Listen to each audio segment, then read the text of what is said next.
खेती बाड़ी से कितने साल हो गए आपको जुड़े हुए? खेती बाड़ी तो मैं मतलब बचपन से ही कांटेक्ट में तो हूँ, मतलब पापा मम्मी बट करते एज अ थे। प्रोफेशनल मान लो कि आपने पूरी तरीके से एग्रीकल्चर को जब अपनाया पूरी तरीके से एग्रीकल्चर को तो मैंने 2003 के बाद से लिया है। तो 17 साल हो गए होंगे। 17 साल, हाँ इतना हो गया है। तो काफ़ी लंबे समय हो गया। हाँ ठीक, फिर एक्चुअली मैं आपसे इसलिए मिल रहा हूँ क्योंकि जंगी में जो मैंने बात की तो एप्रिकॉट ऑयल की जो बात थी, तो मुझे बोला कि हीरचंद्र जी से बात किया है, उनके पास चुल्ली का सोर्स है। तो मैं जानना चाहता हूँ कि चुल्ली का तेल बनाने का प्रोसेस क्या है, मतलब कितना मुश्किल है या इजी है, कुछ भी जो भी आपको इसके बारे में। इजी तो कतई नहीं है, काफ़ी मुश्किल प्रोसेस है। सिर्फ इजी ये है कि प्लांट्स को इतना ज़्यादा वाटर की ज़रूरत, पानी का इतना व्यवस्थित तरीके से पानी की ज़रूरत नहीं है जितना एप्पल्स या दूसरे फ्रूट्स को ज़रूरत है। चुल्ली ड्राई जोन में भी उग जाता है। एक आसान काम ये है हमारे, खास करके इस जंगी रीजन को सोचते हुए हम कम पानी वाले इलाके में रह रहे हैं, तो बाकी आसान। उसके अलावा इतने छोटे छोटे दाने होते हैं, सबसे पहले तो पेड़ से गिराना पड़ता है उसको। पेड़ से गिरा के बाद फिर नीचे सारा नीचे ज़मीन पे बिछ जाता है।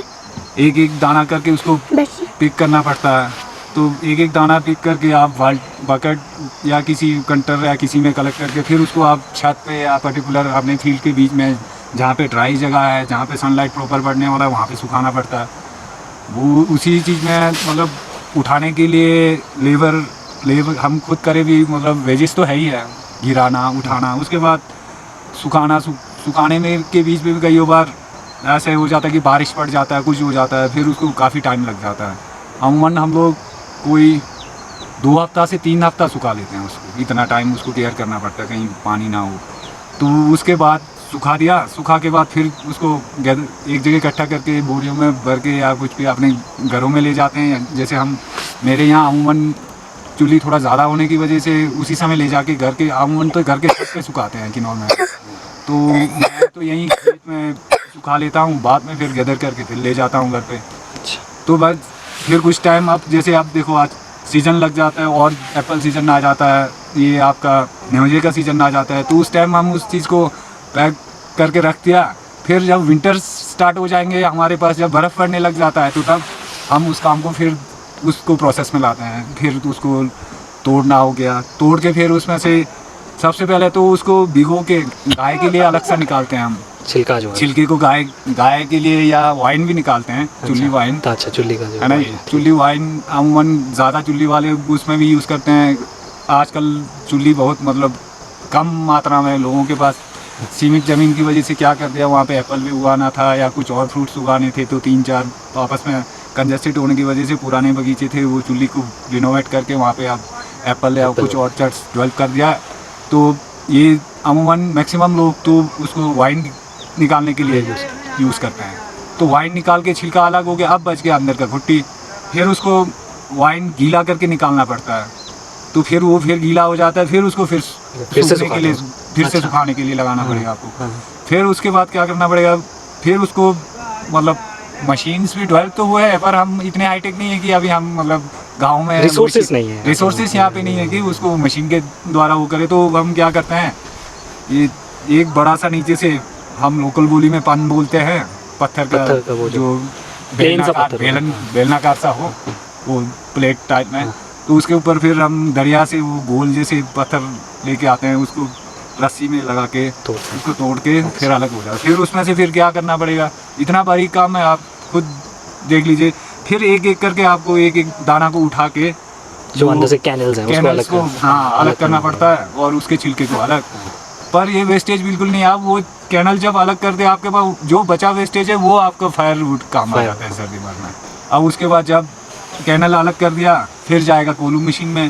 पहले तो एक वो रखा होता था लकड़ का, हम ओखल उससे कूट मार के फिर उसको पेल के तब तेल निकलता था। अच्छा। तो आज के टाइम में वो तो अमूमन छूट गया है, क्योंकि कोलू मशीन है, हाँ वो प्रोवाइड अवेलेबल है हमारे नियरेस्ट इलाकों में, तो हम वहाँ ले जाते हैं।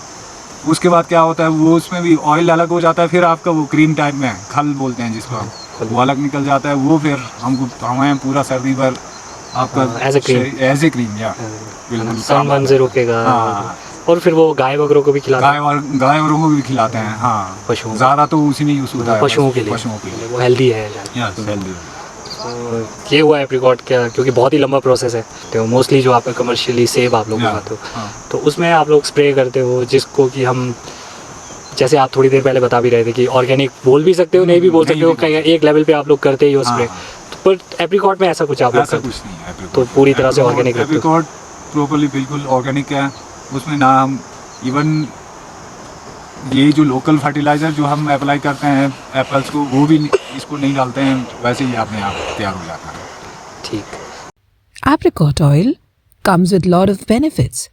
Research has shown it can be used as a substitute for almond oil. This is a glimpse of how the fruit is used to extract apricot oil. Apricot oil is derived from bitter apricot kernels, and the farmer must first wait for the apricot to ripen in order to extract those kernels. When the time is right, the farmer hits the branches of the trees with the help of a long stick. This year the fruit grew in good quantity, because of which it took longer to bring down all the apricots onto the ground. Once the apricots are shredded from the tree, the farmer picks the fruit one by one in a container.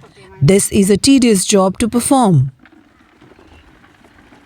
Once the fruit is picked from the ground, it is dumped onto the roof and let sun do its job. Depending on the weather, it normally takes 2 to 3 weeks to completely dry.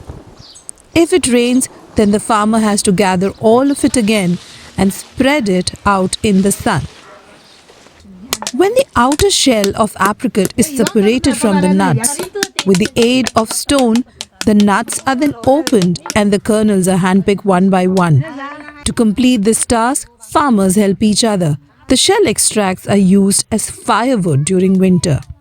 Kernels are then collected in a bag and transported to the machine where the apricot oil is extracted. The leftover from processing the kernel is kept for skincare purposes as well as to feed cattle. The apricot oil is then filled in a container and taken back home. It's used as edible oil and for many more benefits that come along with it.